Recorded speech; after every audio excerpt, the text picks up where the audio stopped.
علاقہ اردن اور اس دوسرے اضلاع بھی ان کی حکومت میں شامل رہے۔ فاروق اعظم رضی اللہ تعالیٰ نے جب بیت المقدس تشریف لے گئے تو حضرت امیر معاویہ نے بھی ان کا استقبال کیا اور فاروق اعظم کے ہمراہ رکاب رہے۔ فاروق اعظم نے امیر معاویہ پر اعتراض کیا تو تم نے شاہانہ شان و شوکت اختیار کیے اور سنا کہ تم نے دربان بھی مقرر کیے ہیں۔ حضرت امیر معاویہ نے جواب دیا کہ ملک شام کی سرحدوں پر قیصر کی فوجوں کا اجتماع اور حملہ آوری کا ہمیشہ خطرہ رہتا ہے۔ قیصر کے جاسوس ملک شام میں پھیلے ہوئے ہیں۔ قیصر اور رسائیوں کو معروف رکھنے کے لیے ظاہری شان و شوکت اور قیصر کے جاسوسوں سے محفوظ رکھنے کے لیے درباروں کی ضرورت پڑتی ہے۔ فاروق اعظم نے اس جواب کو معقول سمجھ کر پھر کوئی تعرض نہیں فرمایا۔ امیر معاویہ نے فاروق اعظم سے بحری حملے کی اجازت طلب کی کہ قسطنطنیہ پر بحری حملہ کیا جائے اور بحیرہ روم کے جزیروں کو بھی فتح کر لیا جائے، لیکن فاروق اعظم رضی اللہ تعالیٰ نے ان لوگوں کو اس کی اجازت نہیں دی۔ فاروق اعظم کے بعد جب حضرت عثمان غنی رضی اللہ تعالیٰ عنہ خلیفہ ہوئے تو انہوں نے امیر معاویہ کے تمام ملک اور شام اور اس کے متعلقات کا حاکم بنا دیا، بحری فوج کی تیار کرنے کی بھی اجازت دے دی، ان کے اختیارات کو بھی وسیع کر دیا۔ حضرت امیر معاویہ نے تمام ملک شام پر قابض و مصرف ہو کر اس ملک میں حکومت اسلامیہ خوب مضبوط و مستحکم کیا اور ہمیشہ قیصر روم کو اپنی طرف سے خائف اور مرعوب رکھ کر اس کا موقع نہیں دیا کہ عیسائی لوگ اسلامی ممالک پر حملہ آوری اور جرأت کر سکے۔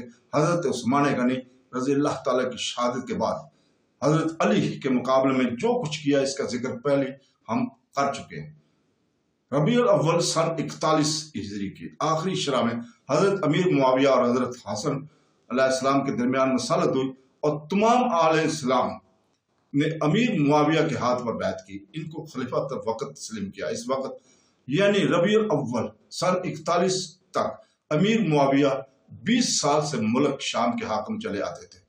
اس کے بعد سے وہ تمام عالم اسلام کی خلیفہ اور شہنشاہ ہو کر 20 سال اور زندہ رہے۔ ان کی حکمرانی کا کل زمانہ 40 سال کے قریب تھا۔ اس 40 سال کے نصف اول میں وہ صوبہ دار یا گورنر تھے اور نصف آخر میں خلیفہ یا شہنشاہ۔ نصف اول کے مجمل حالات اور اہم واقعات ہم پہلے ہی بیان کر چکے ہیں۔ اس جگہ ہم کو ان کے حالات بحیثیت خلیفہ یعنی نصف آخر کے واقعات بیان کرنے ہیں اور ان کا نام بطور خلیفہ زیب عنوان کیا جاتا ہے۔ حضرت امیر معاویہ رضی اللہ تعالیٰ سے 163 احادیث مروی ہیں، جن کو بعد میں ابن عباس، ابن عمر، ابن زبیر وغیرہ صحابہ نے تابعین رجیم نے روایت کیا ہے۔ آپ کے فضائل میں بہت سی احادیث مشہور ہیں۔ ترمذی نے حدیث حسین کے ذیل میں لکھا ہے کہ حضرت صلی اللہ علیہ وسلم امیر معاویہ کے نسبت فرما کر الہی معاویہ کو ہدایت کرنے والے اور ہدایت پانے والے۔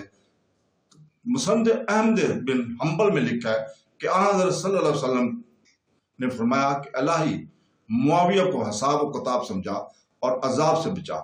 خود امیر معاویہ کہتے ہیں کہ مجھ کو خلافت کی اس وقت سے امید تھی جبکہ حضرت صلی اللہ علیہ وسلم نے یہ فرمایا کہ جب تو بادشاہ ہو جائے تو لوگوں سے بحسن سلوک پیش آنا۔ حضرت امیر معاویہ اپنے عہد خلافت میں حج سے فارغ ہو کر مدینہ میں آئے اور یہاں چند روز ٹھہرے۔ ایک روز عبداللہ بن محمد بن عقیل بن ابی طالب امیر معاویہ کے پاس بیٹھے تو ابو قتادہ اور انصاری بھی اس طرف آنے لگے۔ امیر معاویہ نے ان کو دیکھ کر فرمایا کہ مجھ سے ملنے کے لیے تمام لوگ آئے مگر انصار نہیں آئے۔ ابو قتادہ نے فرمایا کہ ہمارے پاس سواری نہیں ہے اس لیے نہیں آ سکے۔ امیر معاویہ نے فرمایا کہ تمہارے پاس اونٹ کیا ہوئے؟ انہوں نے جواب دیا کہ تمہارے اور تمہارے باپ کے تعاقب میں ہمارے سارے اونٹ تھک گئے۔ پھر کہنے لگے ہم نے حضرت صلی اللہ علیہ وسلم سے سنا ہے کہ میرے بعد ایک ایسا زمانہ آنے والا ہے کہ لوگ حق دار کا مقابلہ میں غیر مختار کو ترجیح دیں گے۔ امیر معاویہ نے فرمایا کہ پھر اس حالت کی نسبت حضرت صلی اللہ علیہ وسلم نے کچھ فرمایا ہے، کیا کرنا چاہیے؟ ابو قتادہ نے فرمایا کہ حضرت صلی اللہ علیہ وسلم نے اس نسبت کی حالت پر ارشاد فرمایا کہ صبر کرنا چاہیے۔ امیر معاویہ نے فرمایا کہ بس پھر تم صبر کرو۔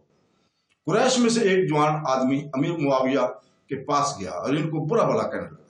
امیر معاویہ نے اس کی بد زبانی سن کر فرمایا کہ میرے بھتیجے اس حرکت سے باز آ جا، کیونکہ بادشاہ کا غصہ بچے کا سا ہوتا ہے اور اس کا مواخذہ شیر کا سا۔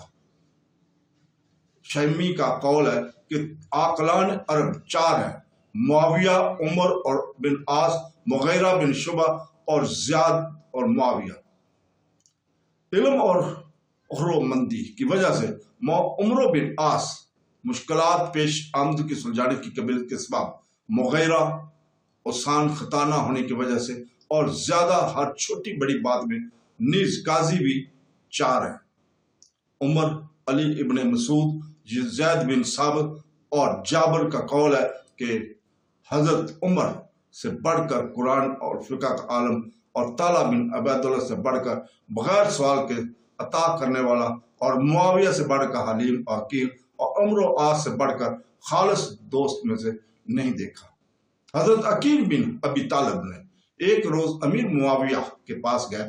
امیر معاویہ نے ان کو دیکھ کر عذرا خوش طبی کہا کہ دیکھو یہ عقیل رضی اللہ تعالیٰ عنہ ہے۔ ان کے چچا ابو لہب تھے۔ حضرت عقیل نے فوراً جواب میں کہا کہ دیکھو یہ معاویہ ہے۔ ان کی پھپھی حمالۃ الحطب تھی۔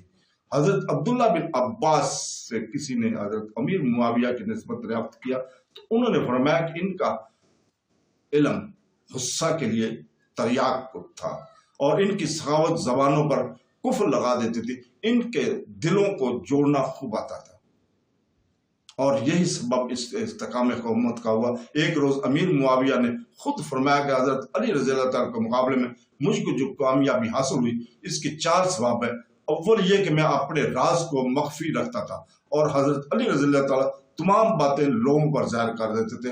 دوم یہ کہ میرے پاس فرما بردار فوج تھی اور علی رضی اللہ تعالیٰ کے پاس نافرمان لوگ تھے۔ سوم یہ کہ میں نے جنگ جمل میں مطلق حصہ نہیں لیا، اور چہارم یہ کہ میں قریش میں مقبول تھا اور میں علی رضی اللہ تعالیٰ سے لوگ ناراض تھے۔ تو دوستو اس کے ساتھ ہی ہم آج اجازت چاہتے ہیں، کل تک کے لیے اللہ حافظ۔